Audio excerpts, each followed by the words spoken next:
She said coldly, "I don't love you anymore. I haven't for months." I replied, "Thank you for being honest." Then I calmly stood up, took my house key back, and changed my relationship status. Her 51 missed calls that night revealed she expected me to. Original post.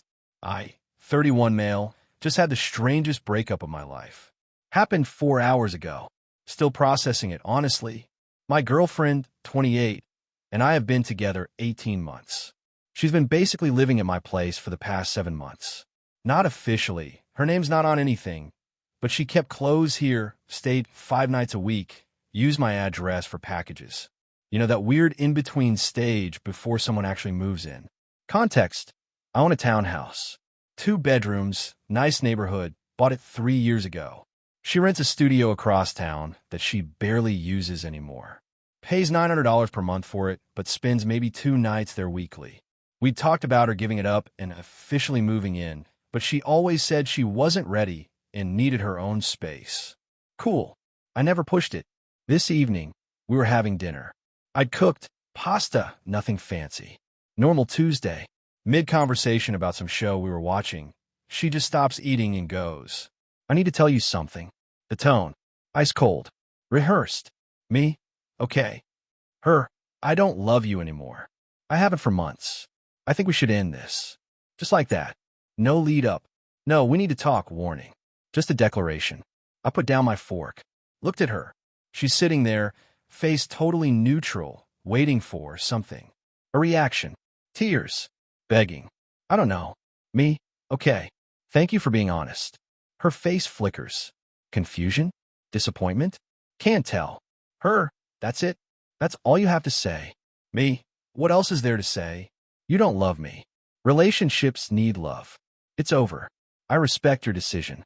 Her: "You're not going to ask why? Or try to fix this?" Me: "You said you haven't loved me for months." Plural. That's not something that gets fixed in a conversation. You've clearly thought about this. I stood up, held out my hand. Me: "I need my house key back." Her face went from confused to shocked. "What? Right now?" Me: "Yes. We're broken up. You don't need access to my house anymore." Her: "I have stuff here." Me: "You can get it this weekend. But I need the key now." She just stared at me, like she couldn't believe what was happening. Eventually, she dug in her purse, pulled out the key, slammed it on the table. Her: "Fine. This is really how you want to do this." Me: "You ended it. I'm just respecting that. Did you want to keep living here after breaking up with me?" Her: "I know, but you could at least act like you care." Me: "I did care. Past tense. You just told me you stopped loving me months ago. Why should I fight for someone who checked out half a year back?" She grabbed her purse and jacket. "This is unbelievable. You're really going to be like this." Me: "Like what? Accepting your decision?" "Yeah, I am." She left, slammed the door. I finished my pasta, did the dishes, and changed my relationship status on social media to single. Updated my profile picture to one without her. Blocked her from seeing my posts. Then I sat down with a beer and put on a game. Around 10 p.m., my phone started blowing up. Texts, calls, all her. I ignored them. Turned off my phone at midnight after seeing 51 missed calls and 83 text messages. Woke up this morning to more. Voicemails ranging from angry to crying to confused to demanding. The common theme: you were supposed to fight for us. Oh, this was a test. She wanted me to chase her, beg, prove my love, show her she mattered. Probably saw it in some rom-com or read about it online. Problem is, I took her at her word, like an adult. And now she's losing it because her manipulation didn't work. I'm not responding, not playing games. She said it was over. It's over. Simple. But man, the entitlement is wild. Expecting me to grovel after she coldly told me she hasn't loved me in months? Nah, just wanted to share this because it's so bizarre. Who plays games like this in their late 20s? Update 1, 3 days later. The fallout has been intense. Day 1, after the breakup, she showed up at my door at 7 a.m. I was getting ready for work. Saw her through the doorbell camera. Didn't answer. Her, yelling through the door, "I know you're in there. Open up. We need to talk." Me, through the camera speaker, "We broke up. There's nothing to talk about." You can pick up your stuff this weekend. Her, you're being childish. Just let me in. Me, no.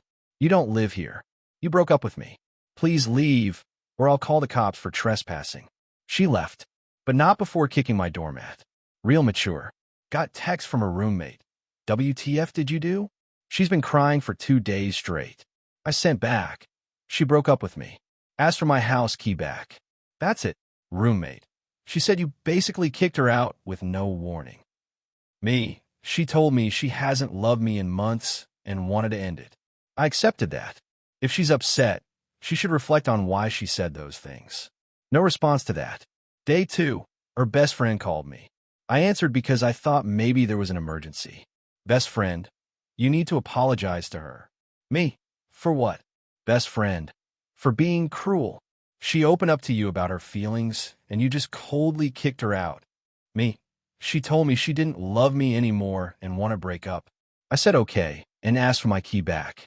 How is that cruel? Best friend, you didn't even try. You just gave up. Me, she said she hadn't loved me for months. Why would I fight for someone who's been faking it for half our relationship? Best friend, she was testing you to see if you'd fight for her. Every girl does this. Me, that's manipulation. If she wanted me to fight, she should have communicated like an adult instead of playing games. Best friend, you're being stubborn. She wants you back. Just call her. Me, if she wants to talk, she can reach out. But I'm not chasing someone who told me they don't love me. Best friend, you're going to regret this. Me, maybe, but at least I'll have self-respect. Hung up. Blocked the best friend's number.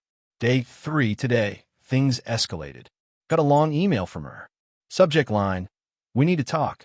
Please read. The email was 6 paragraphs about how I abandoned her, how she was going through something and needed to know I'd be there, how I proved I never really loved her by not fighting. 0 acknowledgement that she's the one who ended it. 0 apology for saying she hadn't loved me in months. Just blame shifting. I replied with 1 line. You ended the relationship. I respected your decision. There's nothing more to discuss. She responded immediately. Can I at least get my stuff? Me, Saturday afternoon, 2 p.m. Bring someone to help. You have 1 hour.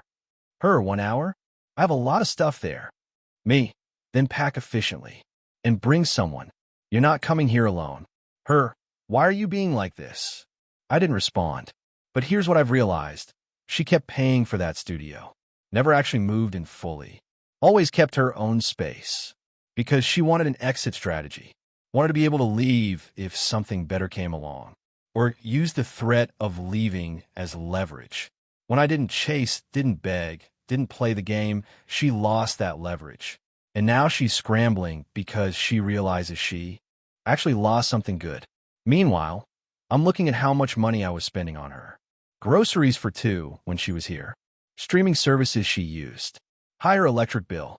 Gas for driving her places since my car is more comfortable. Meals out where I'd usually cover the bill. Rough estimate, $600 to $800 a month. That's $4,200 to $5,600 over 7 months. Not complaining, I did it willingly. But it's interesting to calculate now that it's over. Saturday's going to be fun.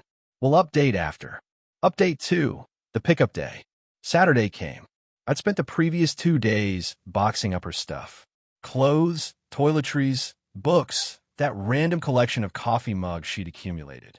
2 big boxes and 3 shopping bags.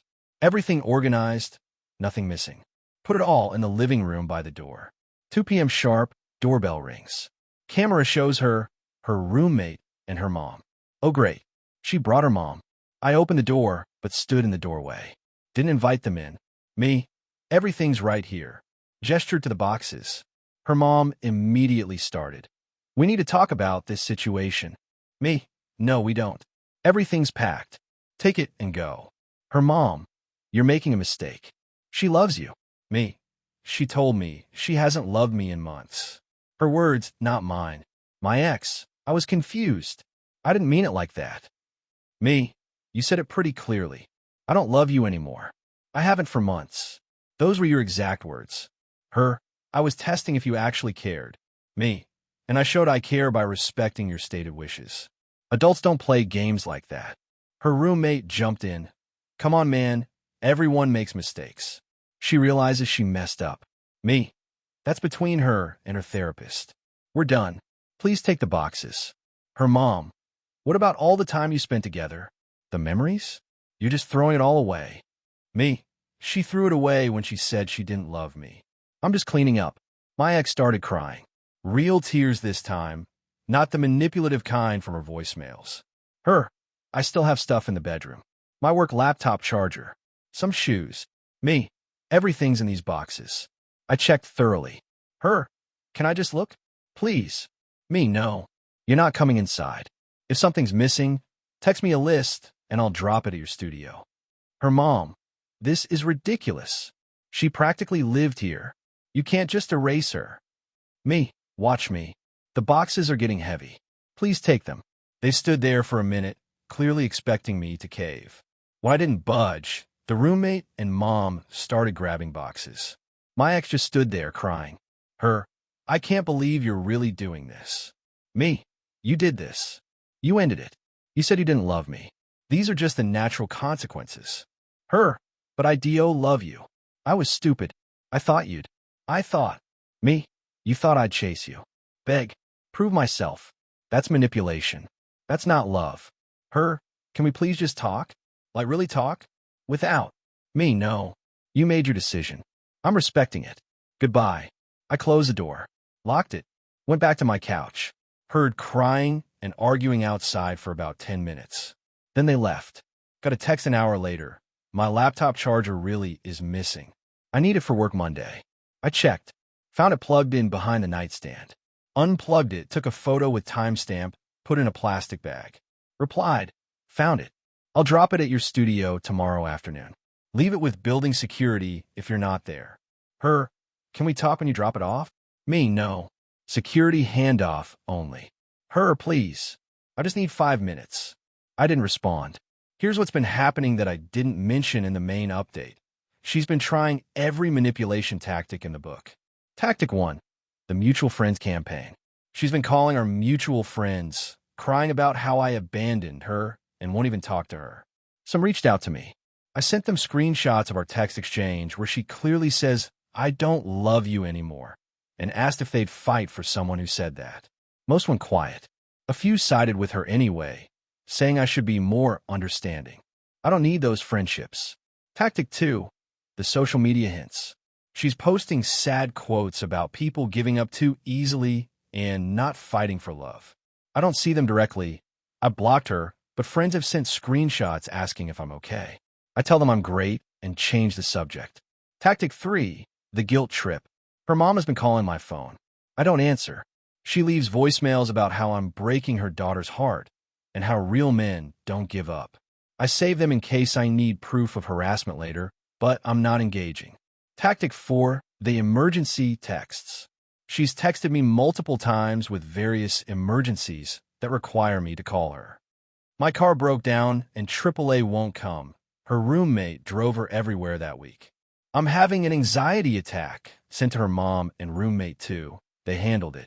Someone tried to break into my studio. Police report shows she called them, but it was just a neighbor with the wrong door. I haven't responded to any of it. Just documented everything.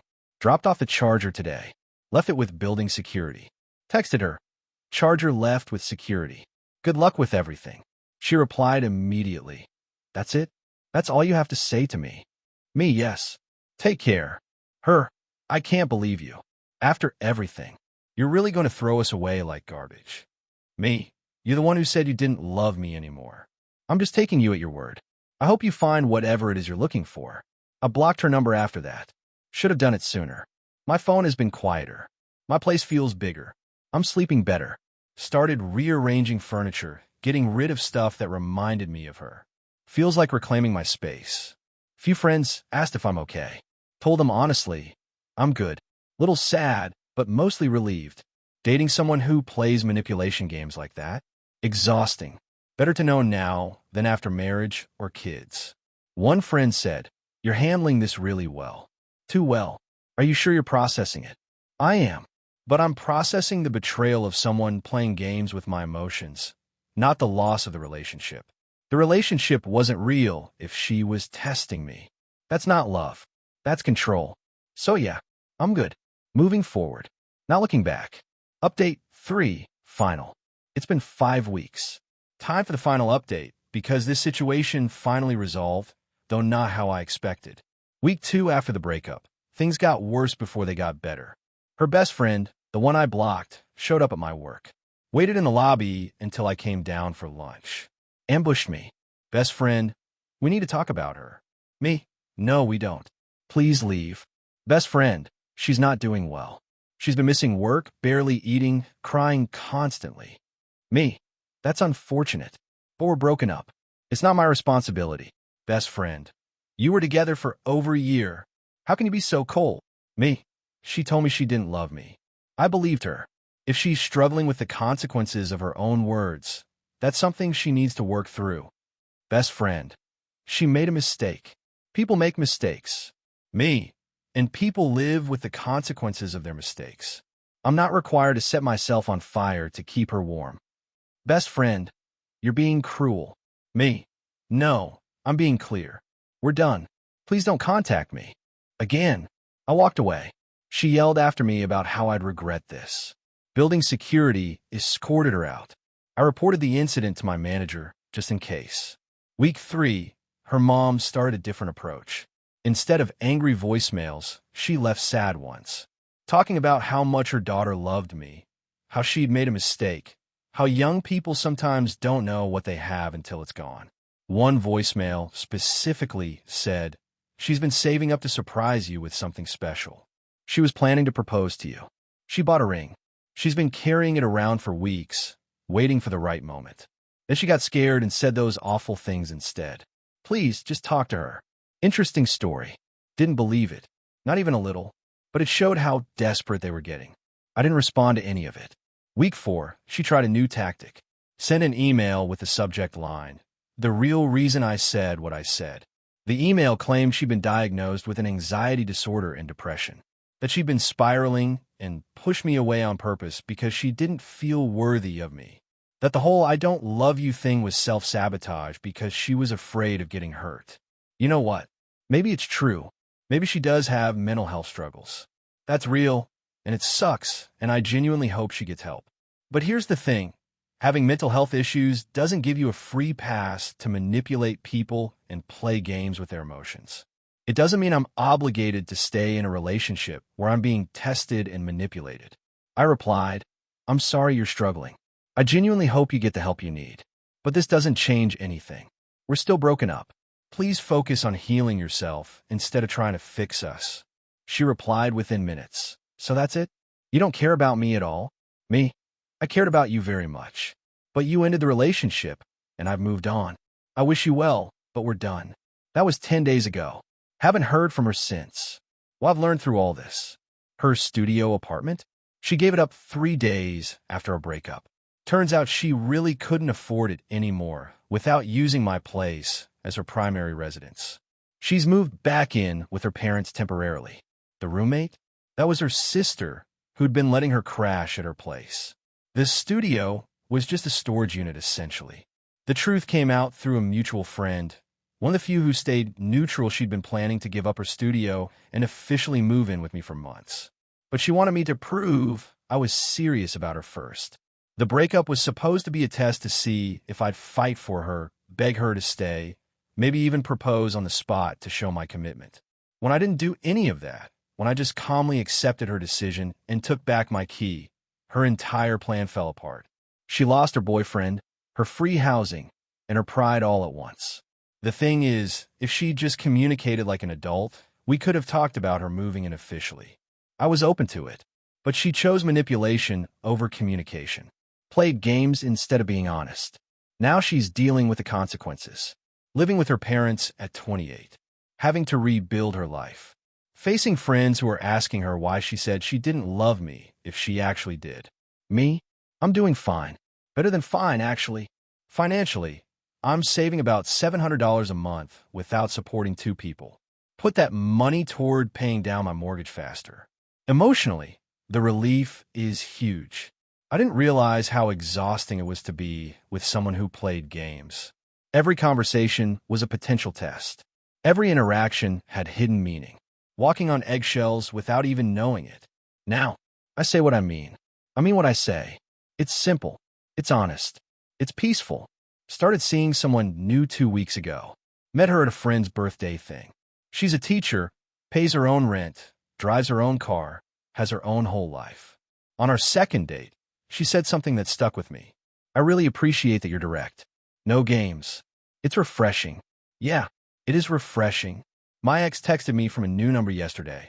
I heard you're seeing someone new. That was fast. I didn't respond. There's nothing to say. She made her choice. I made mine. Life moves on. Someone asked me if I feel guilty about not giving her another chance, about not fighting for the relationship. Here's my take. Fighting for a relationship means working through problems together. Communication, compromise, effort from both people. It doesn't mean chasing someone who's playing games. It doesn't mean begging someone who claims they don't love you.